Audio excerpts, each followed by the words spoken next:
Mi respuesta es que la fotografía llegó a mí en vez de que yo busque a la fotografía, ¿no?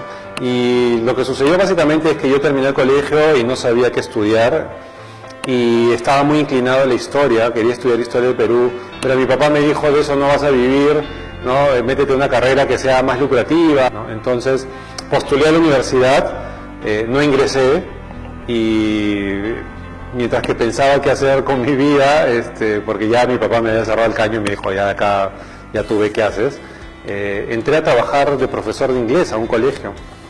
Y mientras que pensaba qué estudiar, fue mi papá el que me dice: oye, ¿por qué no estudias fotografía? Y fue recién ahí como que de pronto lo tomé en consideración. Y cuando me dijo fotografía es como que se prendió una luz y de pronto dije: qué bacán, ¿no? Y me metí a un curso de fotografía en la escuela de Kodak de esa época, que duraba 3 meses y medio. Entré, me gustó muchísimo aprender la técnica, terminé de estudiar y seguía siendo profesor de colegio. Viene mi papá y me dice: yo conozco a alguien que trabaja en un periódico, ¿qué te parece si le hablamos para ver pues que practiques tu fotografía? Dicho y hecho, habló, fui a entrevistarme al diario Última Hora, un diario que ya no existe, estoy hablando del año 91, y me quedé como practicante, y a los 3 meses me contrataron como fotógrafo del periódico, y ahí empecé mi vida como fotógrafo, ¿no?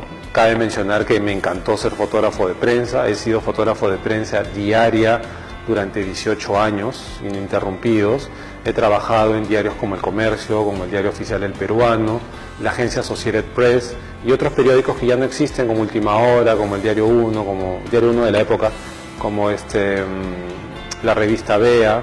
Entonces yo quedé fascinado completamente con la fotografía, ¿no? Y a partir de mi trabajo de prensa comencé a explorar la fotografía en estudio, y bueno, lo último que he hecho foto para catálogos, para avisos publicitarios, tal vez no sean, digamos, tan importantes en cuanto a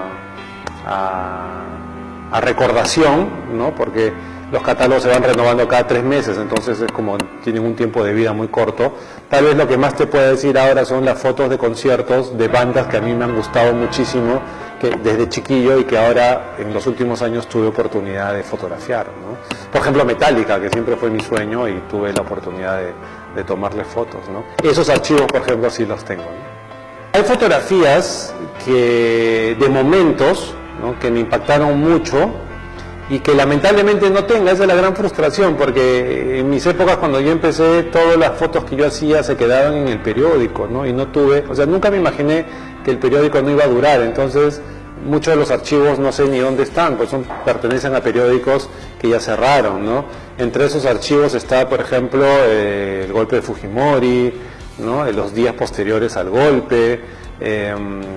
Tengo mucha época de terrorismo fotografiada, Tarata, ¿no? Estuve fotografiando en Tarata, que es una época bastante complicada en el país, ¿no? Porque yo empecé en el año 90 y, digamos, en plena época del terrorismo, ¿no? Y fui fotógrafo durante toda la época de Fujimori, la época de Paniagua, la transición, ¿no?, hacia la democracia plena con Paniagua, con Toledo, ¿no?, con el segundo gobierno de Alan García. Entonces fue un cambio positivo, ¿sí? En el caso de la prensa fue muy positivo porque aceleró los tiempos de producción, ¿no?, de fotos. Es decir, en mi caso, que trabajaba en una agencia de noticias, en esa época yo hacía una foto y entre la foto y el envío podían pasar 3 o 4 horas, entre que revelaba, escaneaba y lo mandaba a Nueva York, podían pasar 4 horas, ¿no? En cambio ahora no pasa ni media hora y ya pusiste tu primera foto en el sistema internacional. Entonces la fotografía digital ayudó muchísimo a eso, ¿no? Y ahora puedes tomar más fotos que antes. Pues yo cuando empecé en Última Hora y me daban un rollo de 18 tomas por día, y a veces me mandaban a 3 o 4 comisiones periodísticas. Con la cámara digital, con una buena tarjeta, puedo ir y tomar 500 fotos, 1000 fotos, ¿no? Yo he notado entre mis alumnos que pareciera que nacen con una facilidad para hacer fotos, inclusive antes de aprender la técnica, ¿no?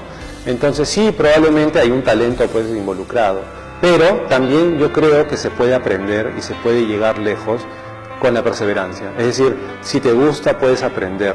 Hay gente que tiene, por ejemplo, la facilidad de hacer buenas fotos porque tiene una cultura visual que creció con ellos.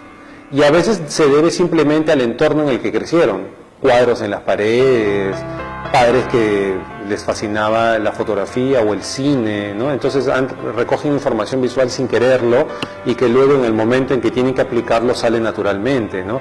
Hay chicos que vienen a veces de lugares en los cuales pues no hay fotos en las paredes, no hay cuadros en las paredes, no hay mucho interés en alimentarse visualmente, ¿no? Entonces les cuesta trabajo, pero se aprende fotografía mirando, por ejemplo, ¿no? Entonces puedes lograr tener, digamos, un buen desempeño como fotógrafo poniéndole mucha constancia, ¿no? Puedes lograr tener un buen nivel en fotografía porque, como dijo alguna vez un creativo que vino a dar una charla acá a Perú, la creatividad se compone de 99% de esfuerzo y 1% de creatividad, ¿no? Es decir, hay que ponerle mucho trabajo a esto, ¿no?